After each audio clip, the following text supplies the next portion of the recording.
அன்பு நெஞ்சங்களுக்கு சஞ்சுமாஸ் vlog-ஓட அன்பான வணக்கம். இன்றைக்கி பாப்பா லன்ச் ஃப்ரெண்ட்ஸோடு சேர்ந்து சாப்பிட்டுக்கிறேன்னு சொல்லிட்டாங்க வெளியே போய். அதனால் பிரேக்ஃபாஸ்ட் மட்டும்தாங்க. பிரேக்ஃபாஸ்ட் பார்த்திங்கன்னா ரொம்ப சிம்பிள் மெனு தான். என்னென்னா ஆப்பத்துக்கு நேற்று மாவு ஆட்டி வச்சுருந்தேன். ஆப்பத்தோட ரெசிபி பார்த்திங்கன்னா ஏற்கனவே நம்ம வீடியோவில் போஸ்ட் பண்ணியிருக்கேன் நம்ம சேனலில், மறக்காமல் செக் பண்ணி பாருங்கள். அதுக்கு பார்த்திங்கன்னா சைட் டிஷ்ஷாக வரமிளகா போட்ட தேங்காய் சட்னி. அது கொஞ்சம் நல்ல தண்ணி மாதிரி இருந்தால் தான் ஆப்பத்துக்கு நல்லா இருக்குங்கிறதுனால இது மாதிரி தண்ணி சட்னி, கூடவே பச்சை மிளகா போட்ட தேங்காய் சட்னி, அது கூட எப்பவும் போல் நம்ம கார சட்னி, நல்லா சும்மா சிவ்வுன்னு காரம் இருக்கிற மாதிரி வரமிளகா நிறைய போட்டு வெங்காயம், வரமிளகா, புளி, உப்பு எல்லாம் பச்சையாக அரைச்சி ஒரு சின்ன தாளிப்பு கொடுத்தா கார சட்னி ரெடி. இதுதான் இன்றைக்கி நம்மளோட பிரேக்ஃபாஸ்ட். எப்படி இருக்குது என்னங்கிறத மறக்காமல் கமெண்ட் செக்ஷனில் ஷேர் பண்ணுங்கள். அதோட உங்கள் வீட்டில் என்ன பிரேக்ஃபாஸ்ட்டுங்கிறதையும் மறக்காமல் ஷேர் பண்ணுங்கள். அப்புறம் பார்த்திங்கன்னா இப்போ குழந்தைகளுக்கெல்லாம் ஸ்கூல் லீவ் விட்டாச்சு. அதனால் மோஸ்ட்லி எல்லாம் வெளியே போகிறதுக்கு இப்படியெல்லாம் பிளான் பண்ணியிருப்பீங்க.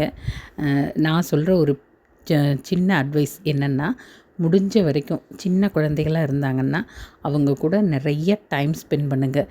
ஏன்னா அவங்க பெருசாக ஆக நம்மக்கிட்ட இருக்கிற நேரம் ரொம்ப கம்மியாயிரும். அதனால் சின்ன வயசில் அவங்க கூட நிறைய டைம் ஸ்பெண்ட் பண்ணி விளையாடுங்க.